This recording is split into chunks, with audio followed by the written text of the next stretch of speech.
مع انتصارات لريال مدريد وعلامة كاملة على مستوى الليغا الإسبانية، مع تألق مفاتيح اللعب عند تشافي ألونسو اللي هم تشواميني وأردا جولير ومبابي المتفجر على مستوى الهجوم. ولكن ما زال ريال مدريد بيتعرض لظلم تحكيمي. هدف صحيح تم إلغائه أمام سوسيداد، كمان حالة طرد على هويسن غير مستحقة تماما لأنه ما كان آخر مدافع وكان ميليتاو على بعد 5 أمتار منه. كمان الهجمة ما كانت رأيها انفراد.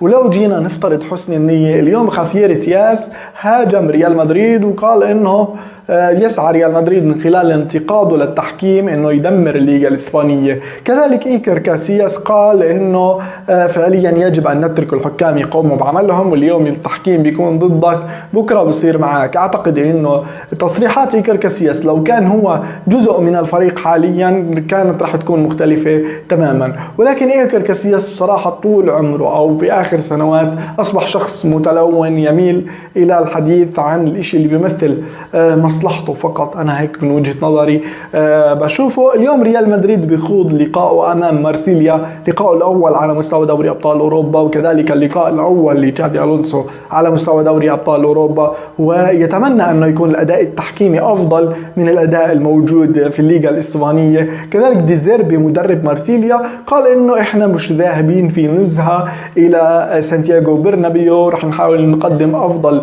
شيء ممكن. 4 لقاءات سابقه بين ريال مدريد ومارسيليا كلها انتهت بفوز ريال مدريد. اخر فوز عام 2009 3-1. فعليا معدل اهداف بين الفريقين بشكل عام غزير نوعا ما، هدفين 2.5 معدل التهديف في المباراة الواحدة. لذلك متوقع نشوف مباراة فيها غزارة في الأهداف. متوقع كمان أنه ريال مدريد يستغل تألق امبابي لحتى يفجر أداؤه في دوري أبطال أوروبا. نتمنى أنه يقدم مباراة جيدة وتليق بمستوى البطولة الأوروبية.